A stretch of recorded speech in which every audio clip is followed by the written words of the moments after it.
I don't think you have to be special and extraordinary. I think you have to be willing. Yeah. People like to invest in smart people. People like to invest in people who want to work hard. People Mm. like people who are coachable. Yeah. So I really thank you for saying yes to the show and for being here with us tonight. It means a lot to me. You know, you were my coach in one program, and you know, now that we are working to, so to speak, working together, and yeah, it's really an honor. And I'm looking forward to get to know you from, I think, the things Yeah. that you never shared before with me. You will share it tonight, and it's just extraordinary. So thank Thanks for having me. It's great to be here. And you. Hmm. as I was, I acknowledge this is my first streaming experience. So, All right. would I be considered a virgin? I guess, you know, there is a first time for always something in life. So in that case, yeah, we can call it ourselves virgins. Yeah. And definitely. Yeah. Okay. After tonight, you will not be a virgin anymore in this area. All right, great start. I like it already. All right, Pam. You know, we always start with one question and then we go from there on. And it is like, you know, how or who were you as a teenager? Like, what were you dealing with at that time? Like, give us a background because you're coming from United States and you Mhm. know, you're a bit older than me, so it was like a different time to grow up. This in comparison to today, for me, it was like I grew up in a, you know, ancient times for today's, if we are looking from a technology level, right? So you know how it was for you as being a teenager and dealing with life, and like maybe what were you missing at that time that would really support you. Great question. Mm. So yeah, so first of all, I am older than you, and I'm not ashamed to say I finished high school in 1985, and I'm sure a lot of people were not I was there. born in 1986, so Yeah, all okay, good. right, cool. All That's the right. age difference. Now you know, calculate it. I'm Now 34, so calculate it. do the math. Yeah, so I mean, I would say so for me, I was raised in Detroit, Michigan. So Mm, that's the Midwest of the United States. And as a teenager, I have a twin brother and an older sister. And by the time I was a teenager, my parents were divorced, and my father lived in New York City, so kind of East Coast mm, of the U.S., far away. And we were there with my mother in Detroit.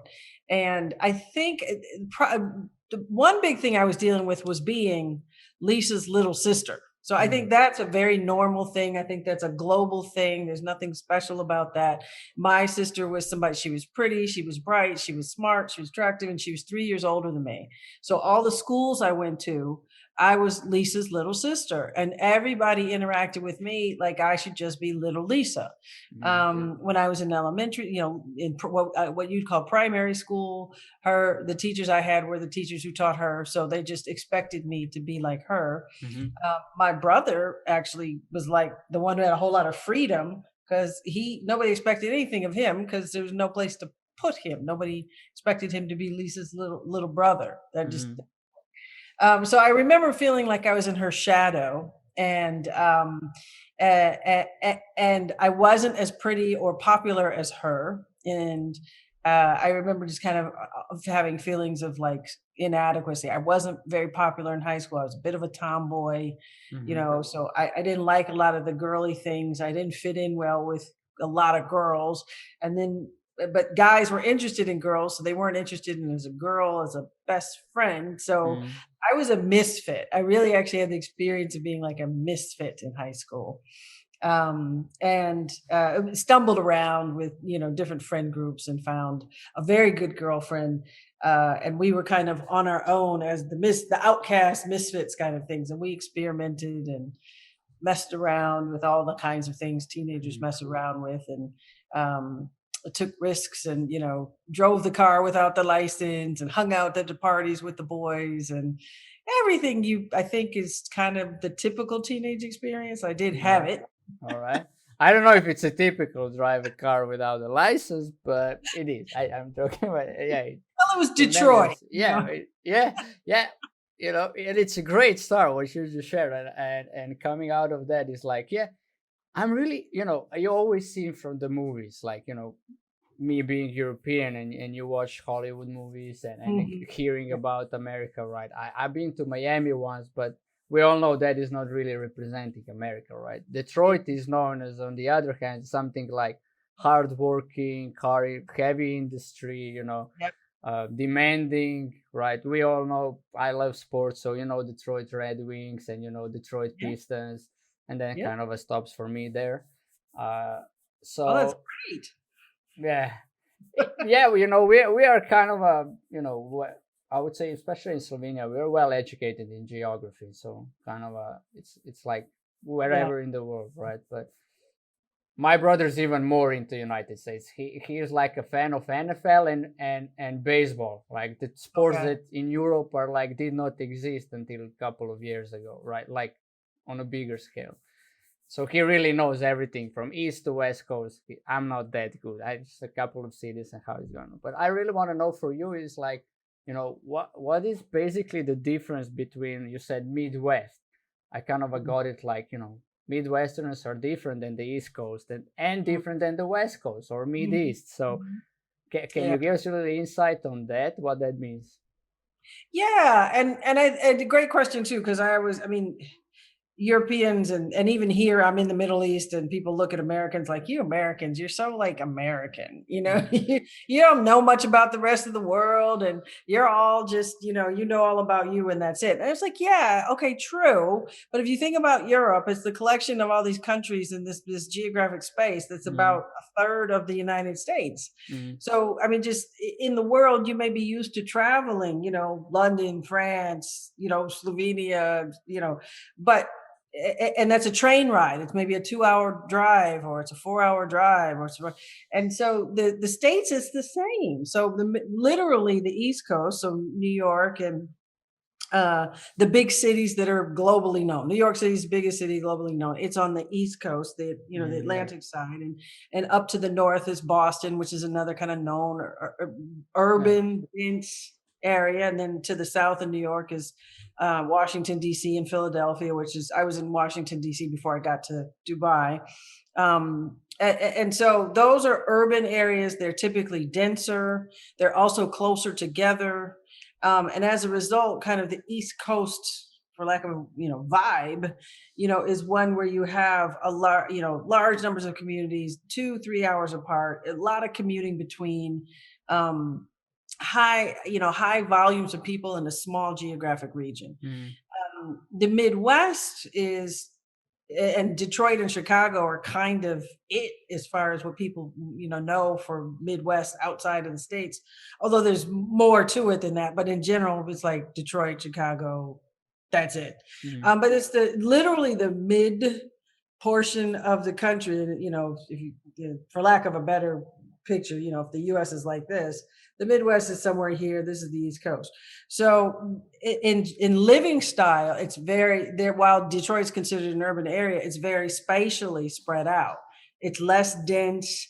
The housing styles, the geography is a lot more space per person, mm, and there are actually measures for this. I don't know what they are now, but I'm going to exaggerate this because I don't know the facts. But like in New York City, you're talking about, I don't know, 100 people in a 5 square meter, or a city block. If you're talking about like a city block, the mm, number of people, the density, the number of people on a city block in New York City versus the number of people in a city block in Detroit could be like 100, 200 times difference. There's a high rises, high apartment yeah. buildings.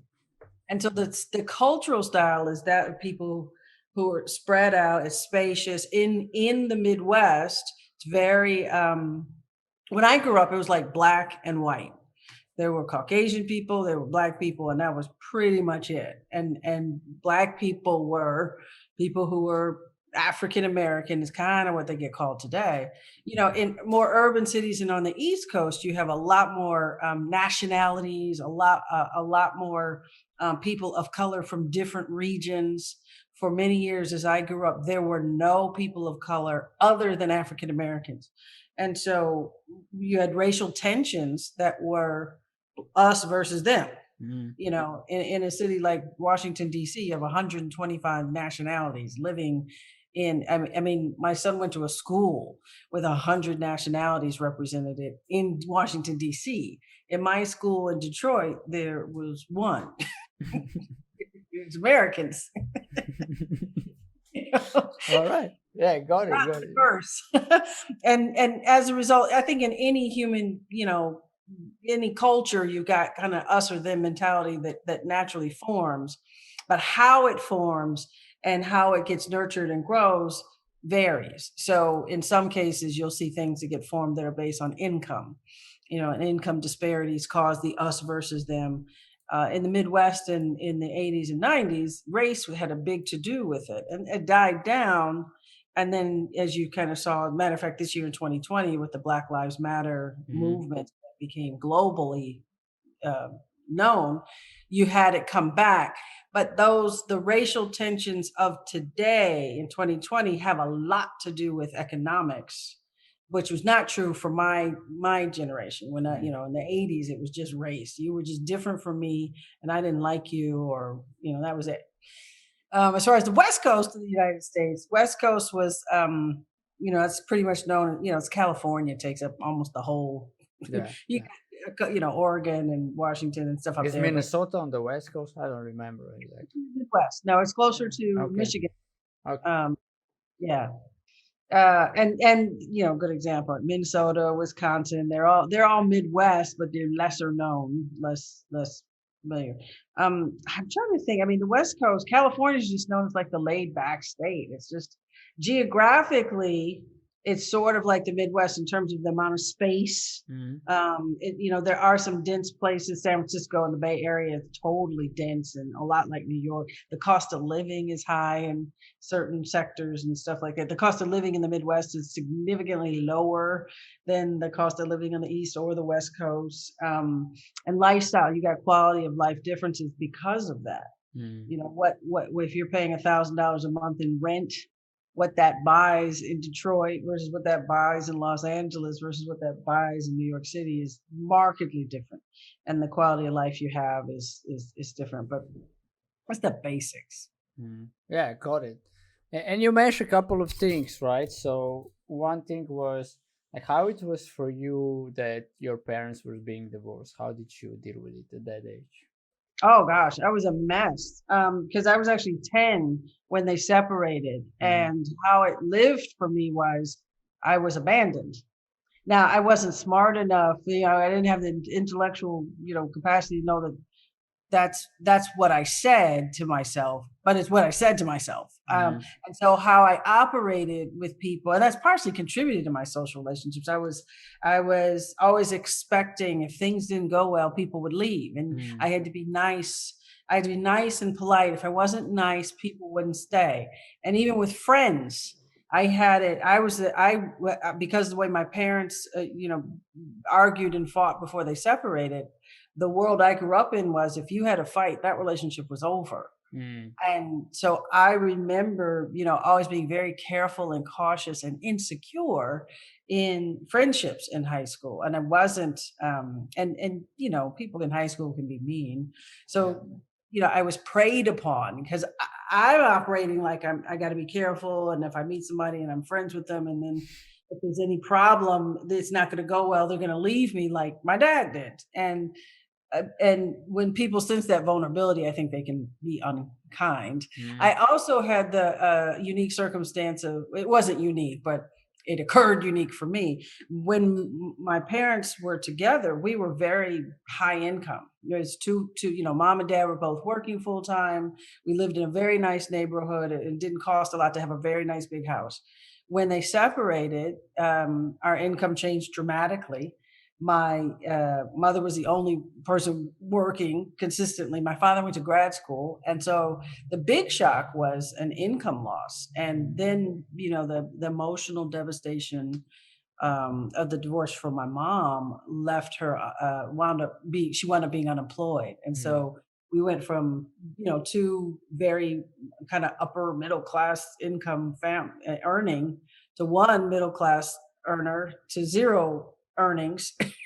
And it was so how it lived for me is uh falling in love and being married left you vulnerable to, if it didn't work out, your life was going to spiral downward and crash. And Mm. I literally live my life like you can't really get too attached. And if you get married and it doesn't work out, your whole life is going to be ruined, because that's what happened. That's how I viewed what happened to my mother. Yeah. And I lived in a world called be safe, be careful, be cautious. Either if you Mm. like somebody and you say the wrong thing, they're going to leave. If you have any friction in the relationship, they're going to leave. And if they leave, might be like knocked down and can't get up, like my mom. And that she picked back up and she did okay, and we all did fine. We all graduated from high school successfully. We all went off to college. My sister and I both have PhDs. We did grad school. I mean, all successful in life despite the trauma. But how it lived for me was, don't do that. Yeah, got it. Yeah, and it comes up the question: if at that time I would ask you, what do you think about marriage? You would say what? Oh gosh, I totally wanted it and was doing nothing to make it happen. All right, cool, right?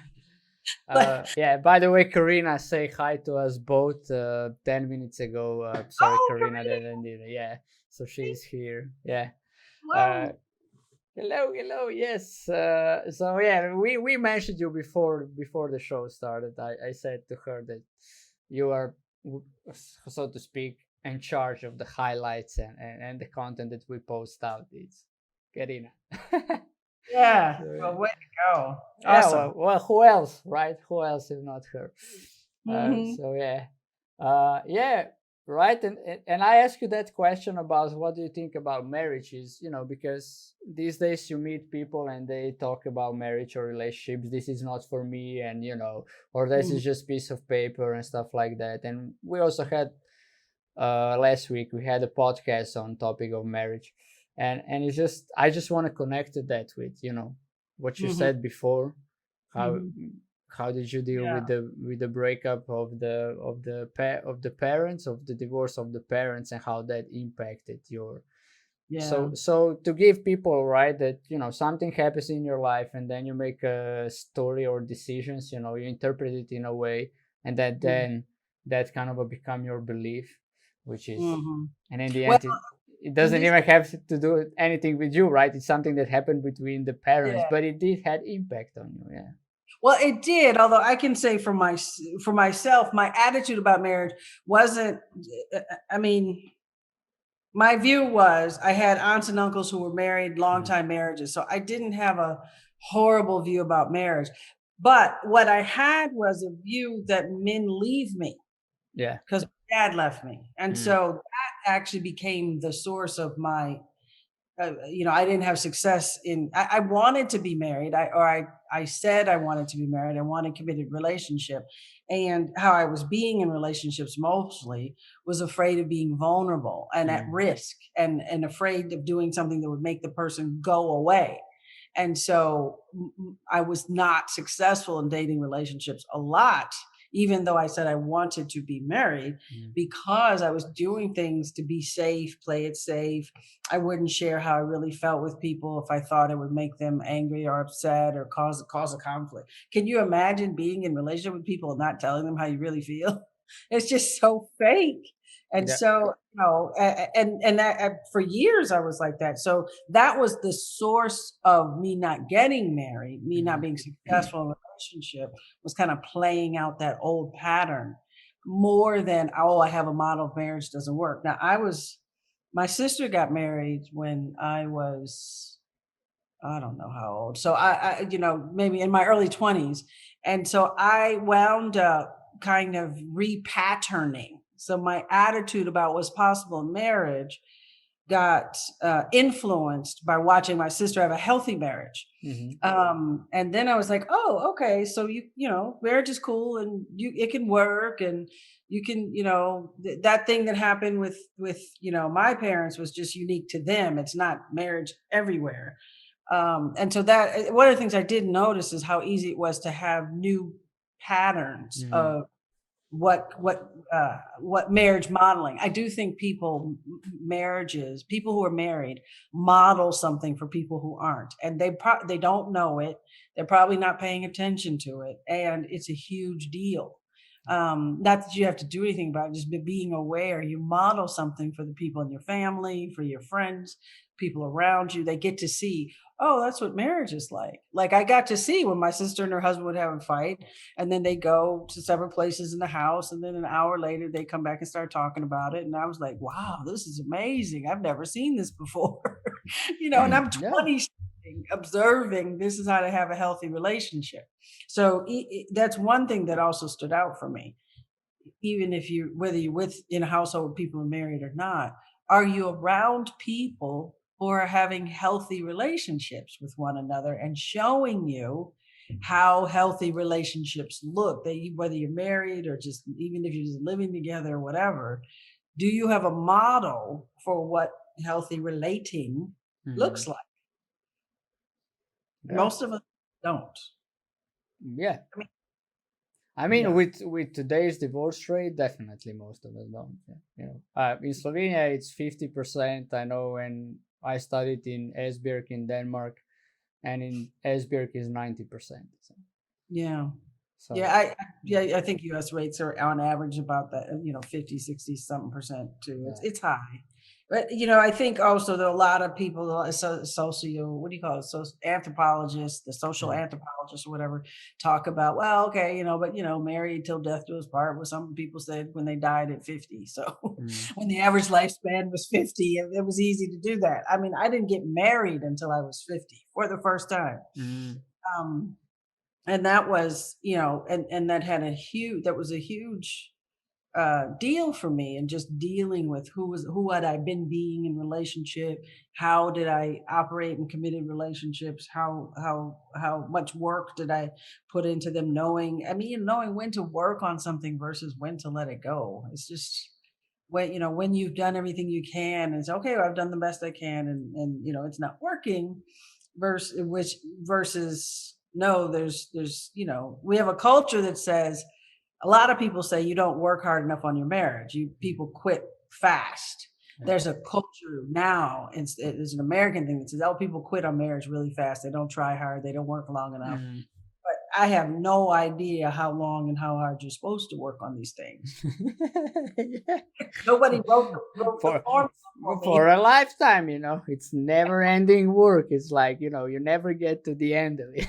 I Yeah. don't know. I'm discovering it for a year, and I don't know, it seems easy for us. Yeah, we do have sometimes some tension, but like fighting doesn't exist. But it also doesn't exist because how she reacts when she's discomforted, she's quiet, you know. Hmm. And Yeah, I get, and I am the talkative. So I talk, she's quiet, and then, you know, that goes well. no space for really hardcore how to say fights, right? Yeah, yeah. But yeah, then when the things comes down, we both get together, talk it out, and you know Yeah, and it's I gonna I I come. will say, I mean, the bottom line, because I don't know if we've talked about this. I'm divorced now. I know. So I got married in 2017. I was divorced this year in the middle of COVID. Mm, Not fun, not fun. I But can imagine. what really mattered is that both parties uh want to, for a couple of years, we both wanted to do the work to make the marriage work. Mm, And then both of us didn't. And and it was that's over. it. That was it. It was like, okay, so what you said is true. Like you do the work for the rest of your life together, the two of you. That, And what you see in a lot of marriages is, at some point in time, one or both parties stop choosing to invest in the partnership, invest in the union, and invest in what it takes to keep it alive and vibrant and rich and flourishing. And there's a period of time where you can not invest, and it's not necessarily a problem, but it's kind of like taking your vitamins. Mm, You yeah. could go for 2 or 3 months and miss certain, like your vitamin C. I cannot go 2 or 3 months and miss vitamin D. I will Mm, be in the hospital, right? Same with vitamin B. So there's some things you can go without for a while and it doesn't kill anything. And then so all of a sudden important. Yeah. you have a deficiency that's almost irreparable. Mm. Yeah, I think, just to say that on this topic is like taking things for granted. It's what I see happens. It's like when we start taking each other for granted, you just go into a deficiency. You're like, yeah, they're there, they'll always be there. And then at one point, you Yeah. know, Yeah. people get they can't continue like that. But anyway, that's cool. We covered that area, but go back. You also mentioned this black and white thing, and in Mhm. Europe is like, we can imagine how it is, right? Like Mhm. stepping into another man's shoe. But I think if you didn't experience it, you cannot really know how it is. So maybe if you can share a little bit how it was for you growing in that, like what was the impact that it it had on you? Yeah, thanks for asking that. I have a really vivid picture. Hmm. The whole thing about discrimination is, to have the experience of somebody treating you a particular way for something you have no control over is really what kind of stands out about how unpleasant it can be. Hmm. And we happen to live so right now we had next door neighbors.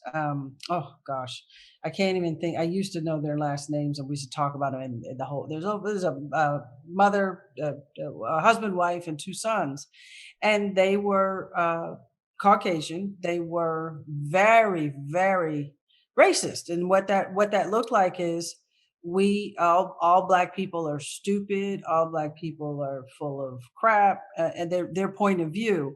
Now we live next door to one another. So we, similar household income, similar household sizes, similar economic backgrounds. Back then, you did, even the diversity of what job you had, there was not a lot of diversity. You had a job as a doctor or a lawyer, social worker, or maybe you were the postal man or a bus driver. I mean, diversity of jobs was kind of simple. Hmm. And we all had, to live in that neighborhood, you had a certain kind of job to make enough money to buy that house. But they're the type that drank beer, got drunk, and would call us names over the fence. They would chase my sister's boyfriends. They would attack guests to our house. They would call and we had a big deal. They called her boyfriend's nigger and threatened to lynch him. And this would just be people who were drunk, just nothing better to do than sit on their porch and look at our house. Hmm. And we're just living our life, right? And then when to call the police, in one occasion we call the police and we'd have somebody come out who would be very supportive of us and deal appropriately with the behavior that was coming from next door. And the next time you call the police, they come and be like, "What's your problem? He called you nigger, so what?" Hmm. And they go away. I mean, it's no arresting, no what. I mean, and these mostly would happen when they were drunk, Hmm. because you're talking about people sitting around doing nothing but on the back porch drinking beer. Yeah. And back in the day, what are you going to do there? But maybe there's TV, but there were no mobile phones. There's no laptops. There's no, they're just talking crap. And the key thing is just the victimization that you feel from that. Hmm. And and to have the experience of this is next door, it's not going anywhere. I don't have a lot of power to do much about this. And at the time some of this was happening when my parents were still together. My father was like, of course we're not moving. So if he was around, he would always immediately deal with it. But then when he wasn't around and when he moved away and we were there without an adult male, um, there was also the experience of vulnerability, feeling vulnerable. Mm. And that is part of what makes the issue, the issue of racism stand out the way it does. In the matters that you're seeing today, the dynamics are the same.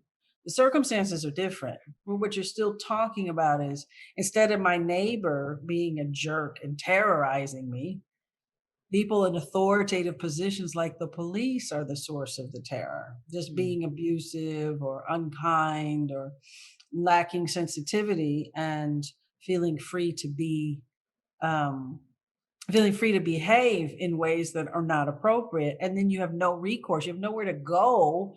If the person who's mistreating you is the police, who are you going to call? You're supposed to call the police when you're in trouble, but who do you call if the police is the trouble? And what you have is a culture. Certainly, there's some people would argue, well, you got a lot of crime and drug problems in urban areas, so of course the cop mentality has to be tough and like this, and oh, so what, you're suspicious, you're suspicious looking, we have a right to treat you the way we want to treat you because you're suspicious.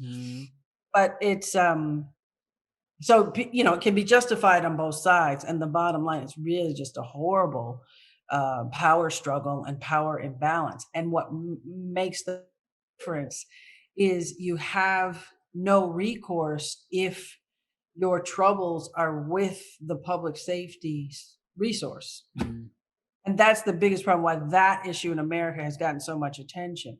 Who do you go to for help if your public safety officers are the problem? Who do you go to? Where do you go? Yeah, exactly. And in the culture of the last presidency, you could go state, if you have city, you have most urban areas have a city police force, then you have a state-based police force. State-based police force doesn't have jurisdiction inside city, boundaries. And then you have a federal, militia or National Guard or, military or, whatever. So you have resources, but there are only certain circumstances under which it's appropriate to engage another law enforcement enterprise to intervene when one's misbehaving. So you have you have policy problems, you have political problems, and then you have social problems from this power imbalance. Yeah. I mean, thank you. It's whole another thing coming from a person who had experience in it, and it's a sharing with us like this, then reading it in the papers, even though you can read interviews in the paper, right? But for me, it's whole another experience, and I really appreciate that you talk about it so openly, and it really gives like an insight, and it really stuck with me, this what you said, that you get abused for something that you don't have power over it, right? You were born as a African American. Yep, right? my skin color is this way. I can do a little bit to it. Yeah, you can be Michael Jackson in joking way, but that wouldn't make probably a whole lot of difference on the long run. They will still know you were born like I'm that. still African American. Yeah, And that certainly does matter. It's also true for a lot of the issues that women face. Exactly. I mean, that's what I meant. Or in our region, like former Yugoslavia, you have Bosnians, Croatians, Serbians, and Macedonians, and Albania wasn't it? That was it. Montenegro, and Kosovo now, and there is like, you can feel there is like looking down onto certain nationalities. Yeah. And it's just like, even that is, even when I was younger, I was like, you kind of go into race, because we had war between countries, right? Yes, when the Yugoslavia went apart. So it was always like, oh, they are like that, they are like that. Some countries, they're stupid, some are like that, and it's just like, but when you look at it from a place of we're all human beings, it's just disgusting. That's what it is. It's not, you said not appropriate and being nice, but I would say what it is. It's disgusting. It's just like inhumane, right? It's inhumane. And you said it great. Like, it's all in the battle for power.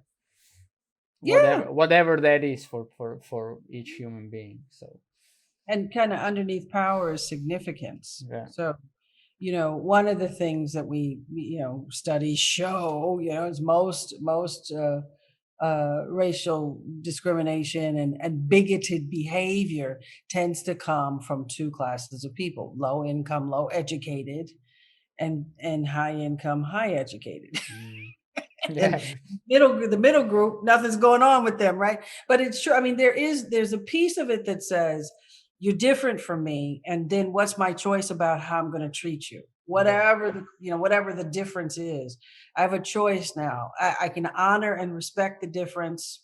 I can, be oblivious to it and like pretend it doesn't exist, Hmm. or I can oppose it and oppose you for the difference. Yeah. It's kind of, I mean, you could roughly divide out those are the possibilities, right? And then who are the kind of people that choose? Okay, you're different from me. I'm just going to honor and respect it. Now, I live here in Dubai. It's a melting pot. You're talking about 200 nationalities living. 80% of the population in this place comes from other countries, and they come from every single country. And this used to be what America was, Hmm. a melting pot. Anybody and everybody from any nation was welcome. And the thing that you see now in the States has no, you're not welcome. Hmm. But for no good reason. Yeah. No good reason at all. Yeah. You know, I so mean, part of it you do have an education issue. Part mm, of it you have people who consciously choose to hold the point of view that says you're different from me. I don't like you because of that difference, and I have a strong opinion about you because of that difference. The truth of the matter is I have a degree of melanin in my skin that you don't.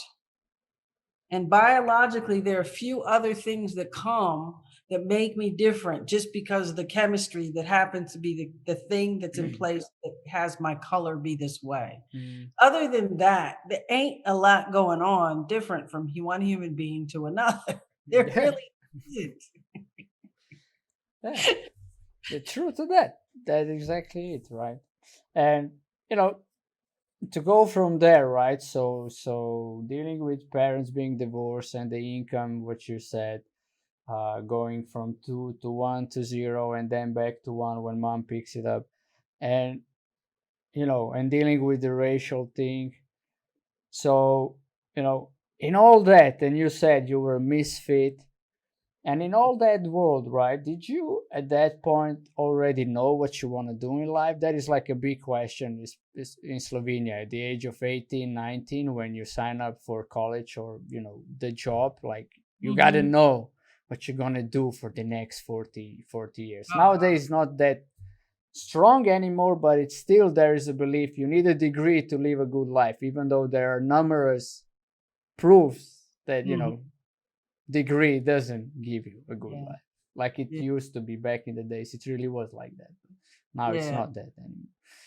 So where were you, right, at let's say age 18, 19, signing up for college? Did you know what you want to do in life, or Mm-mm. No. Not at all. And I was so bad in college. I changed my major like 5 times. But it's funny. When I was younger, I had an interest in teaching. I liked the idea of being a teacher. Mhm.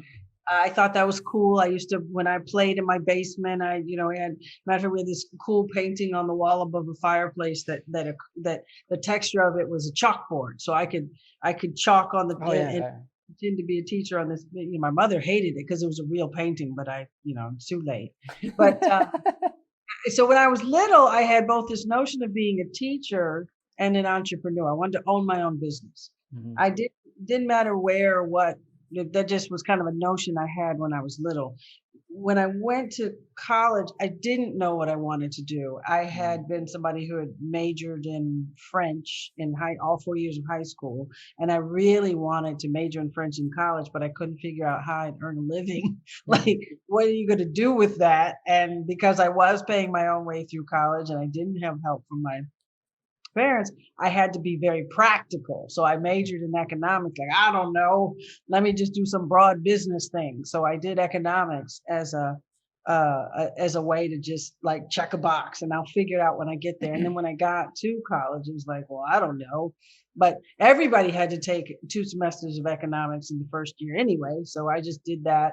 And then I took a couple extra economics courses because I was curious. And at that time, I went to the University of Pennsylvania, and you didn't pay per class. You paid a flat fee per semester.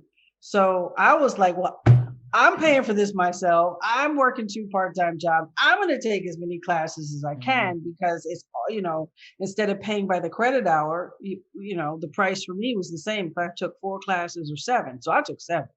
And and I constantly just explored stuff. So I took psychology courses, contemplated changing my major to psych, but I couldn't figure out, but you have to get a master's degree to really like make money. And at that time that looked like far away. So I didn't pursue that. What happened is I didn't pursue a dream. I'll just tell you, I didn't. And I was always focused on how do I earn money because I have to have a job. And when I college, I can't just chill out and or do 2 more years of grad school. I couldn't, I knew I couldn't afford that. So I have to do something that gets me a job. And that's my attitude in college. So I took a lot of French classes in college, which I totally loved. And again, couldn't figure out how I'd make a living at it. So I didn't major. I didn't major in French. I wanted to, but I didn't. Yeah, good. All the while, everything I took, I made a point to make sure it could fulfill credits towards the economics degree. So the French could cover some of my humanities electives, and then the psychology could cover some of my social science or my social science. So I took biology and chemistry just out of curiosity, but they also had to fulfill my natural science. So I wound up graduating college early because I had just done so much. And at that time, it was just about get a job. And I still didn't have something in particular I wanted to do. I would say this to young people, and I say this to my son. He's 17. He's in his last year of high school now too. And he and I both have had advantages in life that have come from a mentor, somebody who took me under their wing, somebody who expressed interest in me and wanted to contribute to me and fed me, educated me, schooled me culturally, socially, professionally, something. And that's how I found my way to almost everything I found in life, is because I've had a mentor or somebody I met along the way. It wasn't anybody set me up with. It was people I stumbled across or met. So I was in undergrad, I was with a business group that was, we would bring speakers to campus to do talks, to talk about their companies. And we did it because we were trying to get with certain companies we liked. And we thought, well, if we bring them to campus to be a guest speaker, then we can give them a resume while they're on campus and, get a hookup and maybe get in the door, because things were competitive. It was East Coast and where we were, I was at the University of Pennsylvania, which was the Wharton School. I wasn't at Wharton, which is the #1 business school in the country, which made me more disadvantaged because I was interested in business, but I wasn't at the business school. So we really had to scheme to try to get people interested in us, because we weren't in the business school being recruited anyway. But one thing led to another, and I was looking, Ford Motor Company was recruiting me. I was going to go back home to Detroit. The big employers there, of course, Ford, General Motors. Yeah. But, can I just stop you? I want to just go, because I'm dwelling in this question, which is, you said I worked throughout the college paying it for myself, right? Yeah. And, can you just give us insight on how much that was while you don't need to give a specific number, but just round number, because, in Slovenia, university is free. Really? Amazing. Yeah. Wonderful. So in Slovenia is but when you go to a school of economics, you only have economics there. You have different aspects of it. But you cannot do psychology on economics. You might do psychology of economics. Maybe that's a class now. I don't know. I did it. So, but but you cannot. But you can go on some lectures on other universities if they're open lectures, right? Yeah. And also for free. It's like Mhm. so.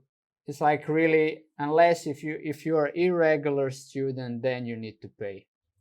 That's what Ah, it's called. So regular students are the one who are accepted in, uh-huh. because you need to measure some points. So when we grad, at the graduation, there is like you make this final test out of 5 subjects, and then Mhm. based on that and your how to say, your grade rate, the average grade rate in the last 2 classes of high school, then you get some points, and those points allow you to go to different universities. So the more you have, the more choice you have, kind of like that. The Mhm. less you have, less choice you have. Mhm. So and that is it.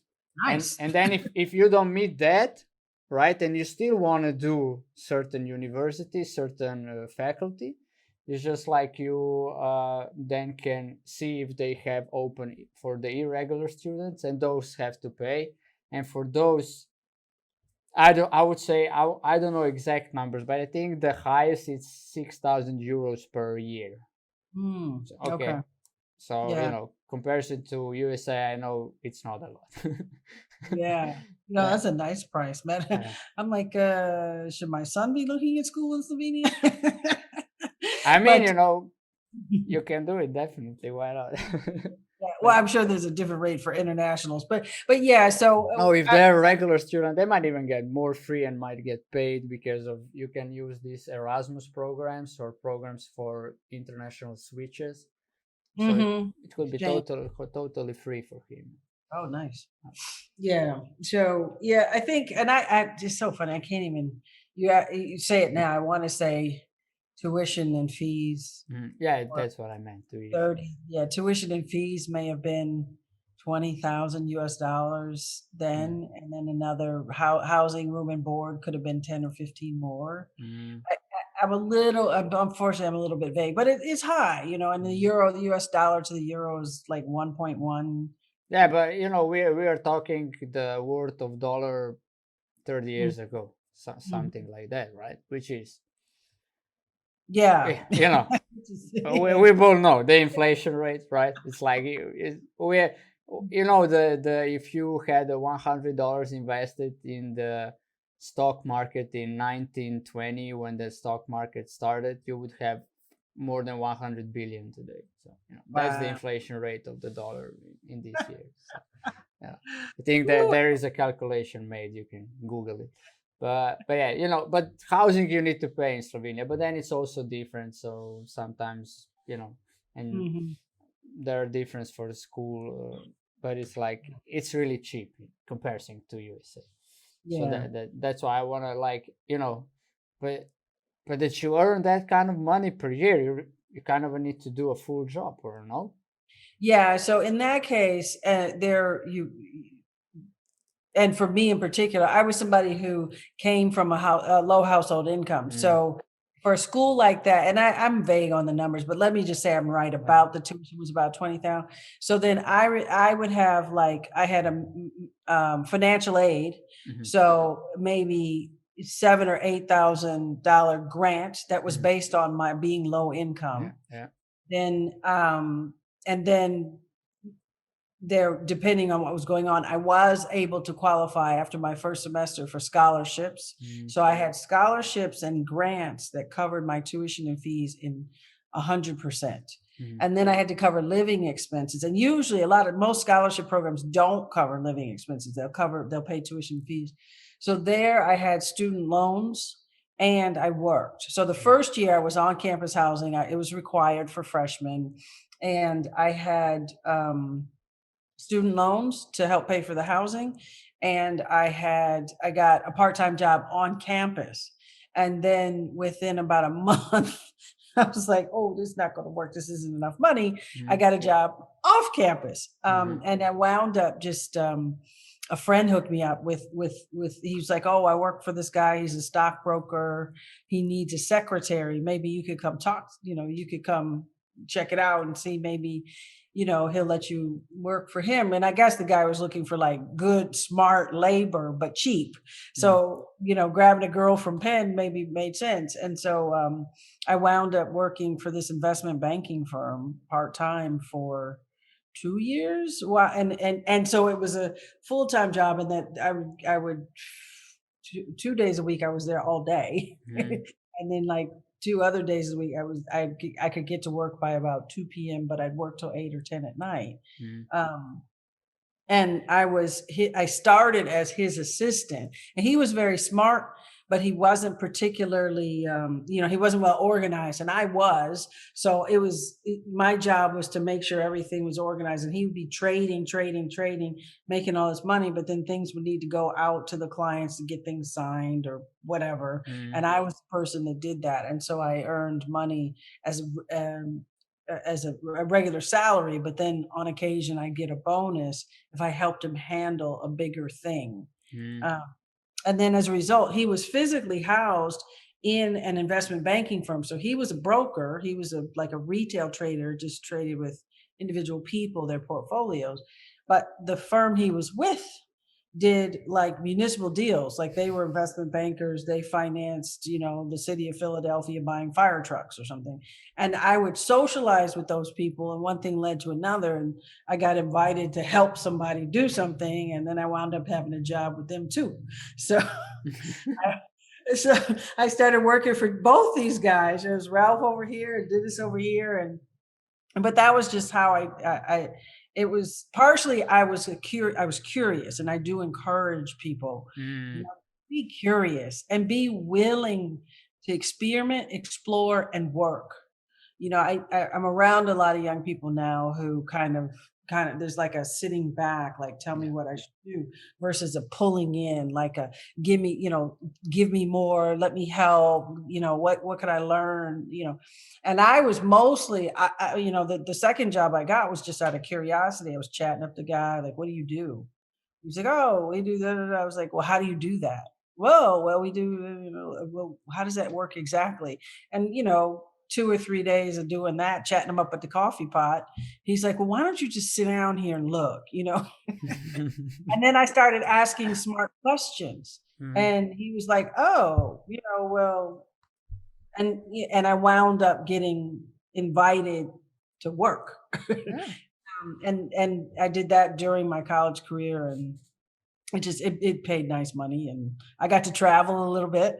At that time, my father moved to Washington D.C., and we got a deal where we were financing the city of the Washington D.C. was building public housing, and we issued their bonds. And so every Friday, I hooked it up so that every Friday morning I had to be take a train from Philly to DC to attend a housing finance authority meeting, and then I would stay the weekend with my dad, and he'd drive me back up like late Sunday night or early Monday morning back to Philly, go back to school, go back to Yeah. work. I mean, it's just I'm here sitting and I'm like, my mind cannot apprehend everything, to be honest with you, right? Yeah, okay. Because it's like, first of all, it's like, you said from where you come and being Lisa's little sister, all the time, Yeah. right? So the college was like something where you can prove yourself, and changing your major and being curious, and doing all the things because you were like, I don't know what I want to do, right? Yeah. And in a state of needs to be paid, so I'm not Yeah. gonna do French. What I'm gonna be paid out of knowing French. So and then saying this is like Jennifer was here as well a couple of weeks ago. Jen, Mhm. who is Uh-huh. living in Bulgaria now. Yeah. So she's like a little bit different background from San Francisco, but it's the same thing, this university thing. She, and it's just like with her, I'm like, think you live on a whole another, I would say, not even a level, but the realm. Like it's like a different galaxy, so Uh-huh. to speak, right? Because, like I said before, we have it cozy here with universities.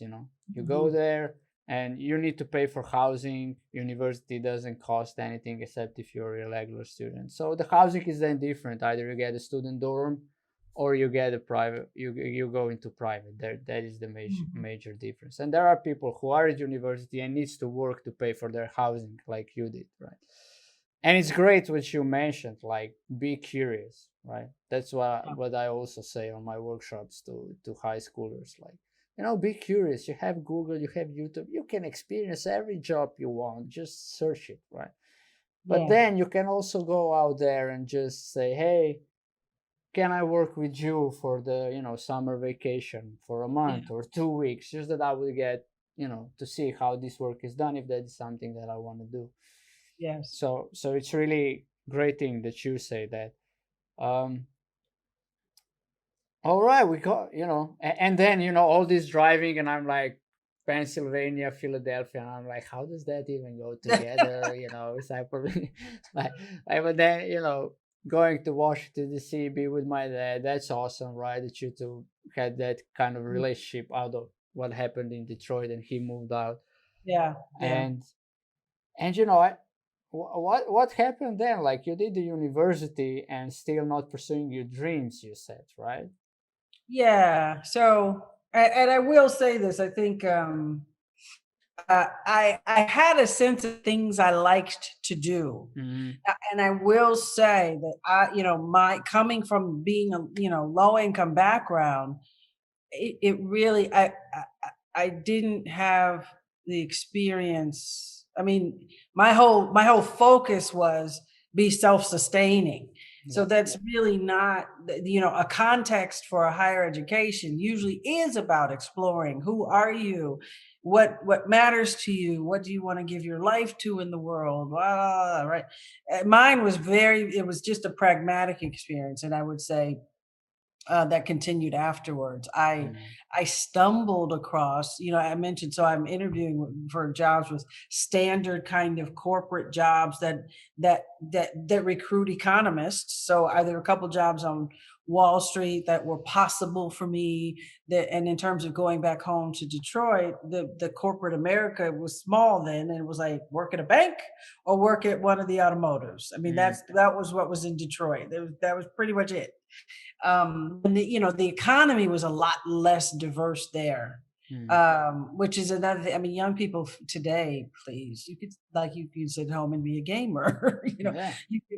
The diversity of what's available for how to make a living is Mm. so a world apart. But in the process of interviewing at Ford, I wound up I talked to a guy at Ford, and he said something like, we had a conference at our campus, and we brought the city of Detroit mayor and some other mayors from the municipal leaders from other Mm. cities. And we had a conference, and the guy that I was talking to at Ford was at the same conference, and he's talking to me about a job to come home to Detroit, work at Ford. But the mayor for the city of Detroit was there at that conference too. And he asked me, he said, I heard you're from Detroit. I was like, yeah, I am. He's like, are you coming home? I was like, I don't know. He said, well, how come you don't know? I said, well, I'm interviewing for jobs. And he said, well, where are you interviewing? I said, well, Ford. And he said, well, where else? And I named a couple of things that would take me to New York City. And he was like, well, you should come talk to me. And I was like, why? I didn't know. I was very ignorant. I'm like, for what? He's like, you could work for the city. And I was like, doing what? He's like, just come talk to me and find out. Okay. Next time you're in Detroit, make an appointment and come. I didn't really have it. I mean, I knew what a city mayor was. And, Detroit at the time was 8 million people. I mean, it's Mm. a big, I it's mean, bigger than, it's big. The capital of Slovenia is 350,000. Okay, that's the yeah, so capital, right? So it's 2 million people in all of Slovenia. So when you say 8 million to me, I'm like, I know I've been in London a couple of times, more than a couple of times, and yeah, that is just one part of London. So you just yeah. yes. So a So big city, yeah, big big city. city. Yeah. So anyway, one thing leads to another. I wind up talking to him and Ford, and the guy at Ford was like, we'll always be here. You should go talk to him and work with him for a while. He won't be there that long. You can always come back to us." And I was like, "Okay." Yeah, but can you just tell me how come those people were so, saying to you this? Because it's kind of like, okay, you're from Detroit now, you're in Detroit, well educated, you have a job with us. Like, is that because of that, or is that because they get to know Pam and they were like, we want that girl at that time, or young woman, because she's like organized, she works for that guy, she has experience. Like, Mm. it's just like, here, I want to know what did make a difference with those people to say, like, go work for that guy and we will be here. Yeah, I really would say that's what mentorship is about. Mm-hmm. You wanna and I didn't know these people. I didn't know these guys. And his name was, Beckham. I can't think of his first name right now, but, because his brother was Bill Beckham. He was just he was very smart and sharp too, and his mindset was to invest in young people, Mm-hmm. tell them the truth, give guidance, and let them go their own way. And his view was that and it was true at the time. Coleman Young was the mayor of the city of Detroit. He had been an extraordinary leader for many years. He was aging, probably wasn't going to lead the city much longer, and to have the opportunity to work with such a historic figure who had like personal relationships with the president of the United States, was a leading executive in the country. So Detroit was doing well. It had Mm-hmm. gone from being like the murder capital of the world to becoming very economically sound. And it was also a very empowering place for Americans. And Mm-hmm. at the time I joined, Detroit had the highest wealth, let me say it this way. The African Americans, the most wealthy African Americans in the country were Living in in Detroit. Detroit Yeah. All right. because of the mayor, Mm-hmm. because of economic policies and programs that were nurturing a small business development community. So for all those reasons, he was known and appreciated and respected. And I was, Beckham said, look, if you want to grow and prosper and you don't seem to have any particular thing you want to do anyway, just go be with somebody who is an extraordinary leader. Mm-hmm. And that's the thing that's happened to me every single time. I haven't had some one thing that I really wanted. I've wound up connecting with somebody who grew me, who groomed me and grew me. And when I had that conversation, I was like, so I went to the mayor's office and I checked it. It was all fancy. I mean, I was going to get my own office. I was going to get my own car. The salary was very attractive.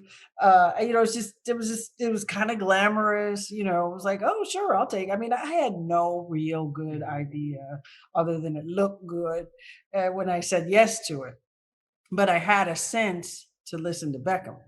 Mm-hmm. So he was somebody who just knew corporate America will always be there. This is a special opportunity. And everything I've done since then has come, and even in college, because it was a relationship at my university that led me to the conference, that led me to meet these people. It was a relationship.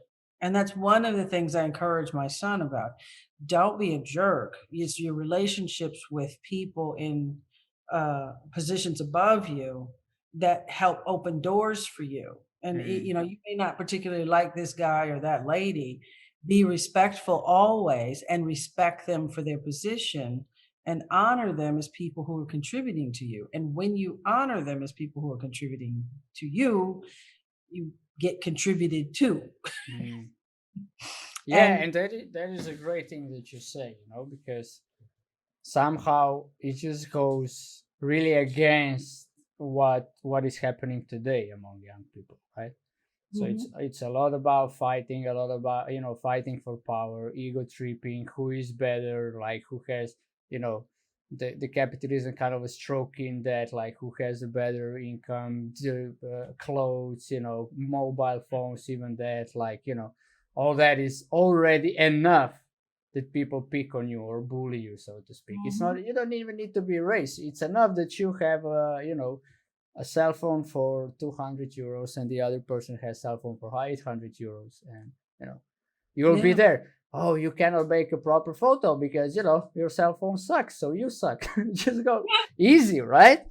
And it's just that, I think, is that, but it's kind of also with I would say a bit older generation, not just teenagers nowadays. It's just like it's really respect gone out of the window and honoring each other, right? And we if we can, we will look down on people, whether they have positions above us or below us, or whatever. It's just like, and it's just really great thing what you say, right? Respect them no matter what, because you never know, right? And usually the people that you don't like, and then you discover who they really are, open the best doors in life, rather than the people who you really like and respect and kind of call them your friends, but they never open any door for you. They're just like, right? They're just there and maybe have you around to mock you, or I don't know, just kidding here. That is the joking part, but really, Yeah. really that. So it's really a great message to everybody, right? To be, like you said before, be curious, be the one on the edge of the toes, and what can I do? How can I help? What is needed to be done so that I can be involved. And then on the other hand, who you be, right? Being respectful and honoring person. Yep. And I think while you are saying all these things so far, is that is who you have been, and that is why mentors come into your life and point you into direction, even though you didn't know what you want to do per se. You kind of always pointed into directions to be around people who did want to know what they want to do, extraordinary leaders like this mayor who you said made a great impact on Detroit, if we are to be honest, right?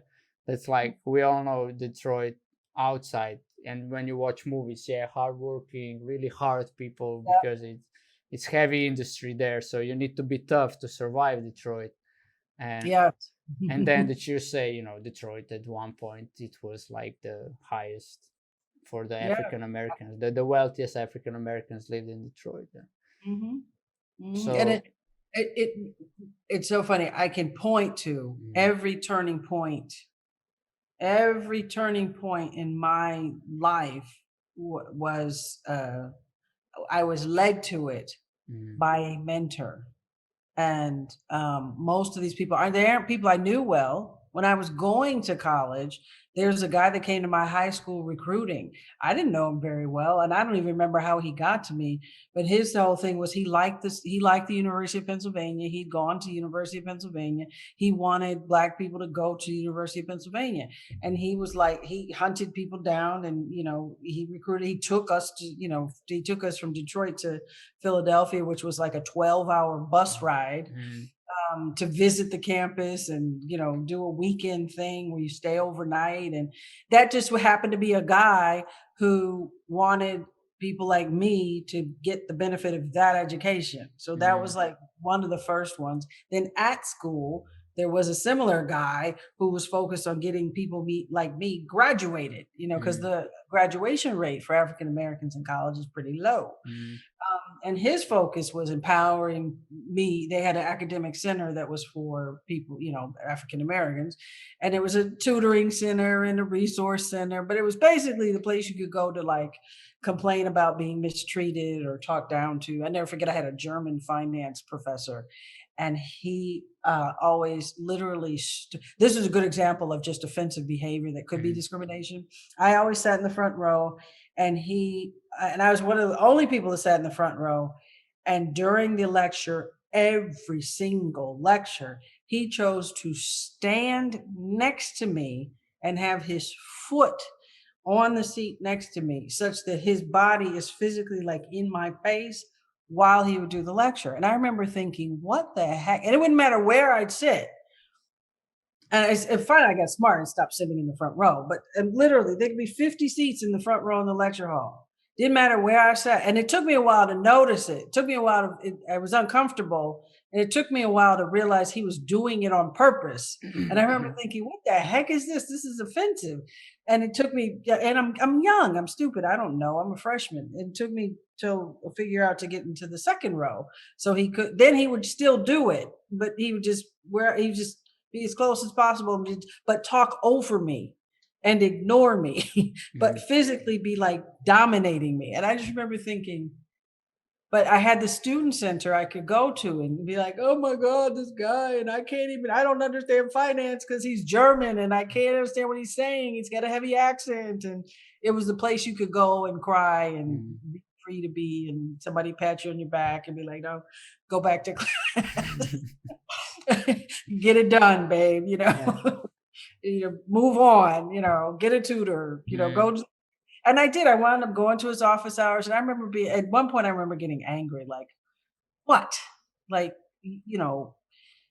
And he never figured it out. I never. I mean, I went to office hours. I asked a couple questions. He answered them. There was nothing going on, eh, but this just occurred this way, and I was like, I never figured it out. It was always weird. I got like a B, B in the class out of ABC system. Mhm. I did okay, but I just remember at that time that's the kind of experience you have. Where do you go to talk about it? How do you figure out what's happening to you? And how do you manage it so it doesn't take you over and Mhm. you can't function in a class because of the way you're being treated or the way you think you're being treated. Yeah. And that so I had a resource on campus. That resource led me to the mayor in the city of Detroit. That resource led me back to grad school. Every there's a person every single turn that took me Mhm. to my next turn, and every space, and it's not inside relationship like it's who you know. It's like being open and seeking Mhm. is what had me meet people and be sharing and exploring and discovering. I don't think you have to be special and extraordinary. I think you have to be willing.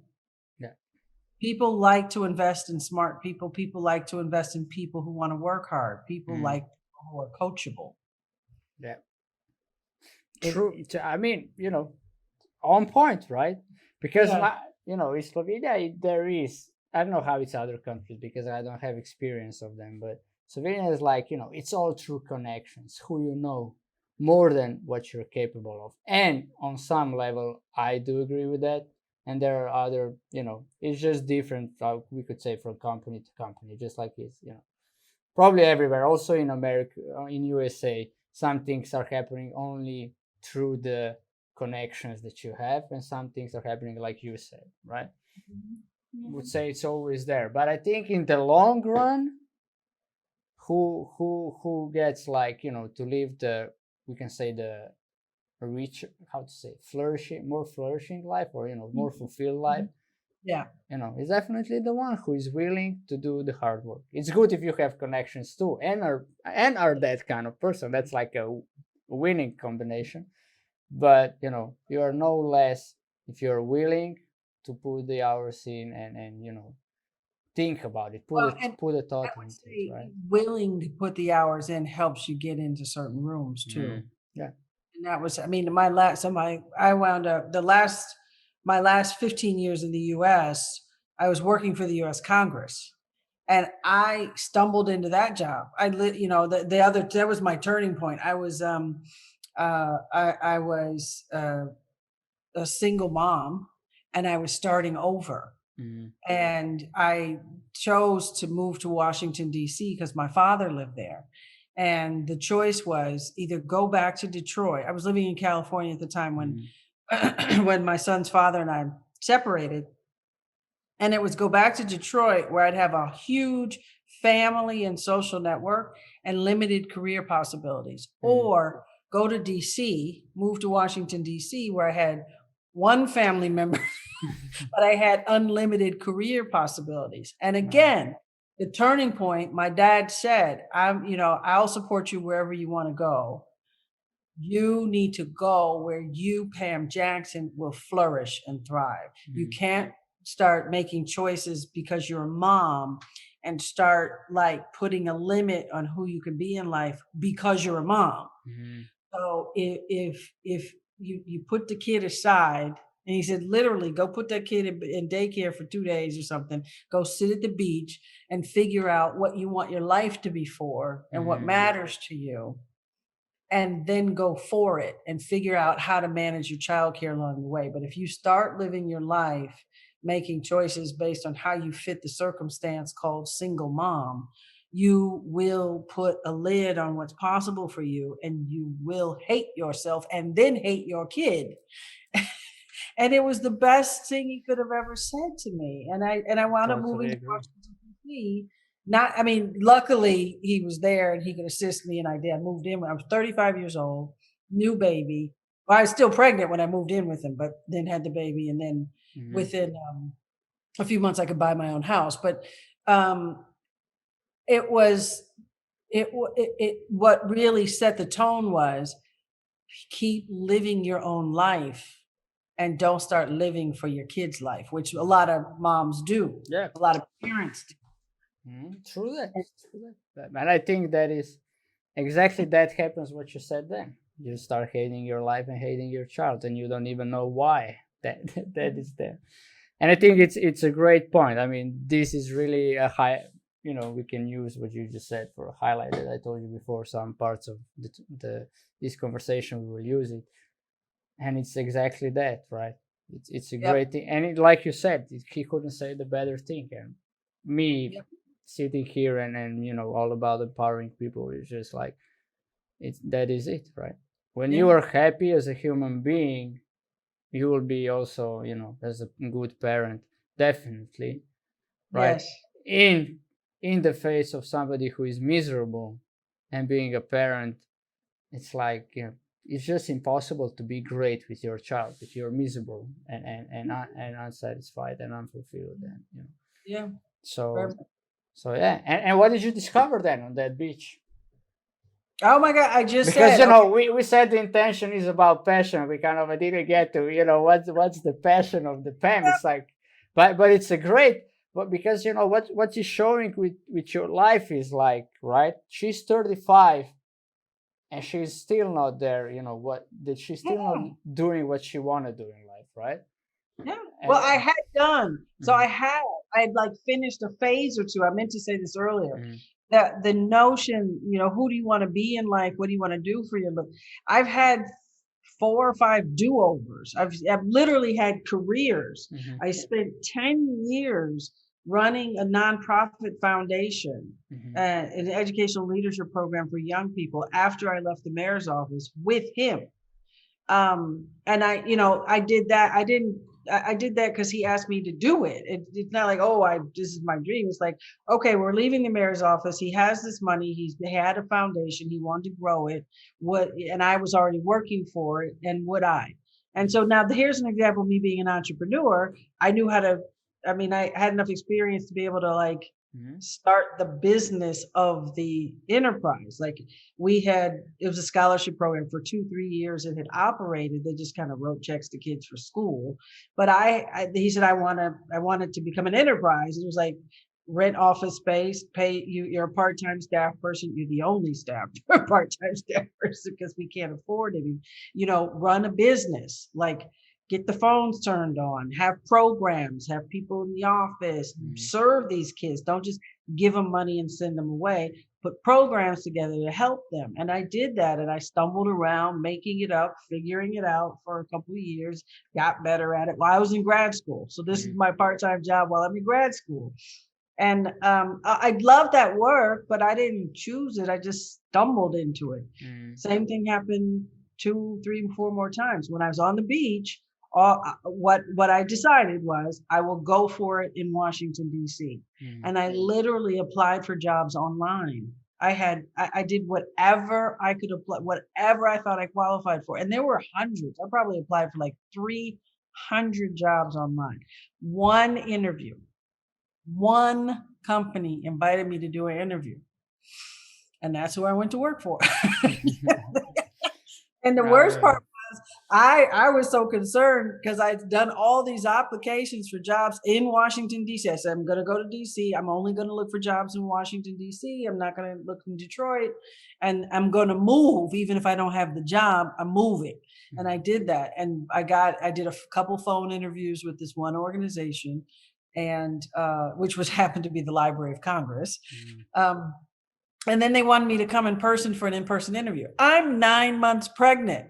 And I'm trying to like put it off. Like, could I come, next month? There would be, if it's any way. And they were like, no, we really have to get this settled and secure. And, we need to see you. And you're gonna, we need you to come in person and we need you to come this month. And it was April. And I was due in April.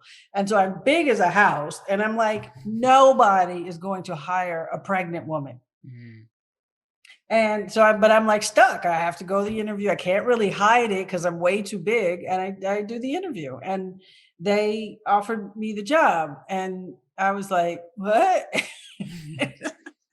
I mean, so I took it. I was a policy advisor job for Congress and working in the Library of Congress meant that we were working for all of Congress, not one congressional member, but all of the US federal legislature. And it was just the only job I got. So I took it too I didn't even know what a policy advisor was when I took the job, but they were asking for an economist. I had my PhD in economics by then. They wanted somebody with a PhD in economics. I happen to have public finance experience. They wanted public finance experience. They wanted somebody to do tax policy. And I happen to have that experience. And they told me, the woman that hired me, there's a panel of one woman and three men. And the woman, after I started working, she came and she told me, she said, look, I didn't want to hire you. I don't think you're the most qualified economist that we met, but I like your character. And for you to sit in a job interview for 2 hours at 9 months pregnant and be as composed as you were, told me you would be fine in front of congressional clients. So that's why you got hired. It's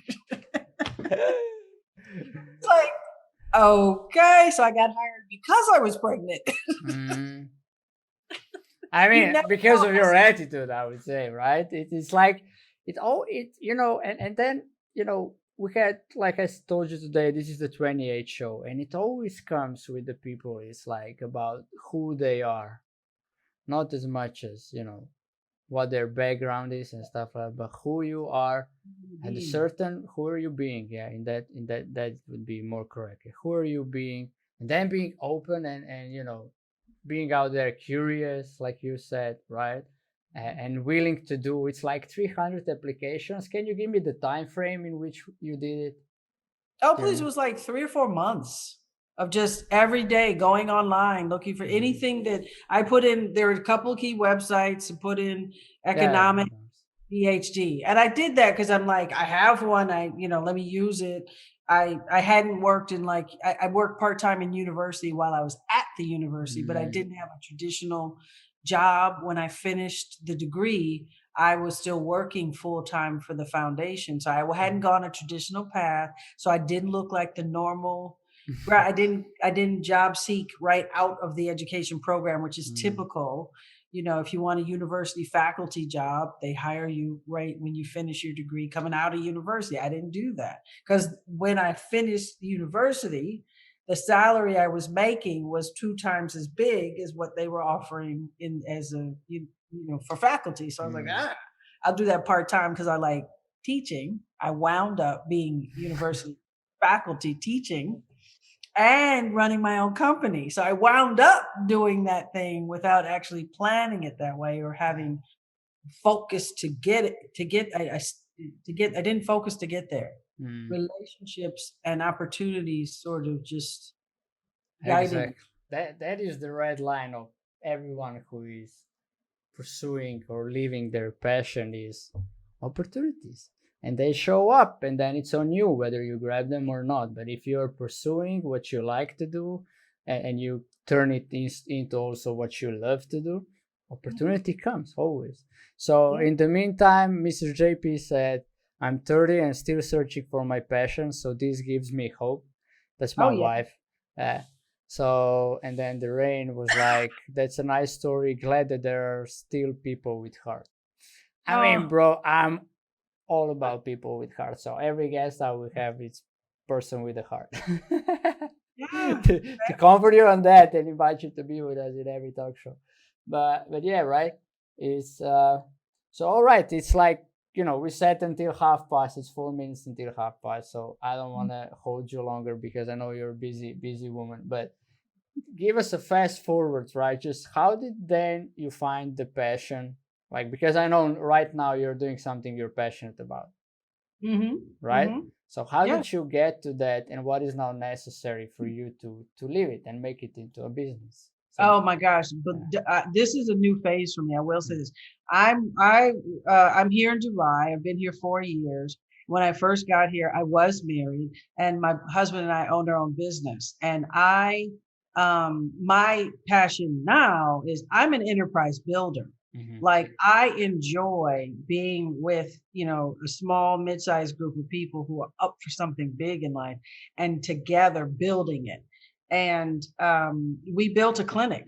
So he had designed this and planned this during our engagement, and was in the middle of the final, building out the space and all that stuff when I moved to Dubai. He'd been living here 10 years, but we ran that business together for two years, and I was very good at it, and I loved empowering people. I'm very good in operations and general management. My husband's a doctor, so he was doing the actual clinic and healthcare side of it, and it was a very good fit. In terms of leading the enterprise, mhm, it didn't work well for our marriage, and as a result we aren't married now, and I had to start over.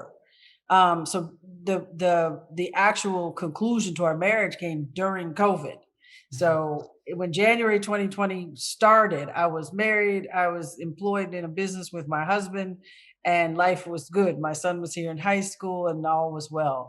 COVID happened. By May 2020, my husband asked me for divorce, and our business was starting to be dissolved. By September, I am divorced, and the business is completely over. mhm. Now, what I decided was I will do what I love, which was continue to build enterprises. All right. Coaching entrepreneurs, contributing to entrepreneurs, growing their businesses, and empowering their teams.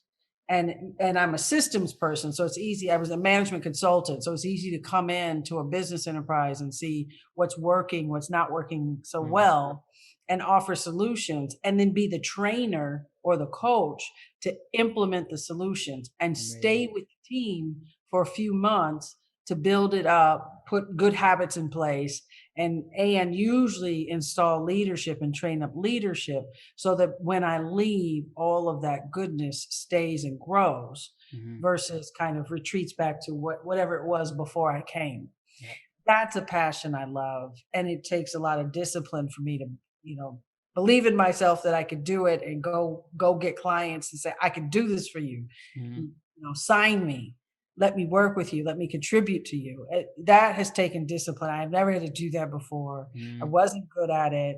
I felt insecure. I doubted myself. Who's going to spend money on this now? Mhm. Yeah, got it. And it Yeah, worked.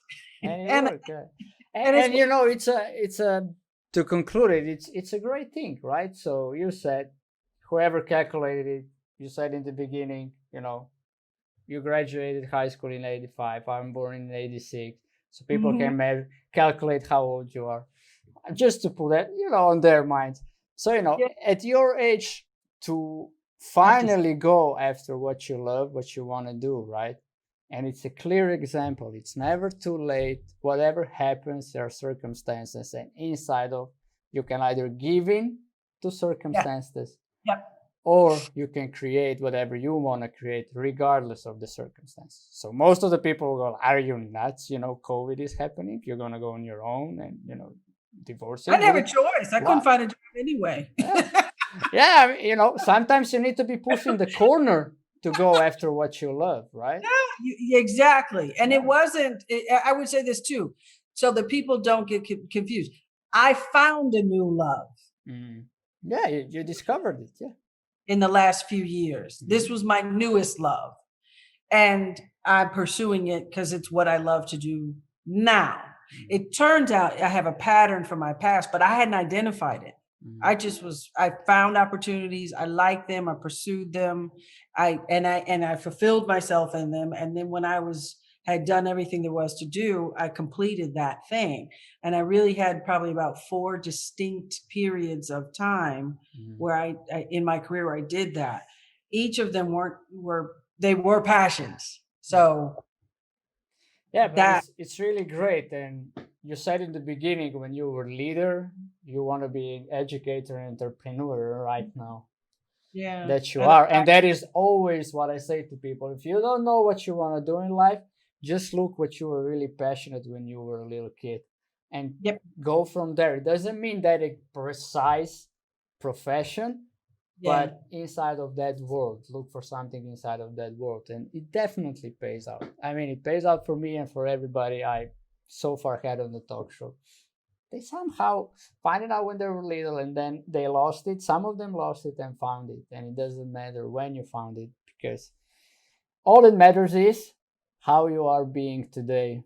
yeah, Yesterday is already in the past. It's history. Yesterday it's like 100 years ago. It doesn't even matter.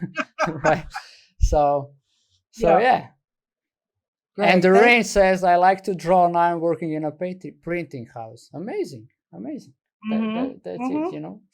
And yeah, not to hold you any longer, Pam, I really appreciate for these conversations. Thank you. You gave us really a lot of insights and sharing, like in being an African American in America, in Midwest, in Detroit, Yeah. one of the toughest cities out there, they say in USA. Yeah. So you know how it was, and having parents divorced, being divorced, raising your child. We didn't per se touch all those areas. We would need an extra hours, but you know the intention. I think the intention was really fulfilled with this. And Karina says, inspiring. Thank you, Pam. And Thank you. It's that been a be it. privilege to be here. I very much appreciate being able to share with you and your audience and you, of course, phenomenal friend, amazing leader in Slovenia, extraordinarily committed family man. I just, thank you for who you are and what you're doing in the world. Thank you. I got it. Appreciate it. And All you right. know, I also see you because we are doing podcasts every Monday. It's gonna be a little late for you, so you'll see. But I kind of see you. We said that here and there we will invite people to be fourth member, like a guest, one time experience. So we'll, you know, I'll tell you more about. We will talk, and you'll see if you see yourself in that as well too.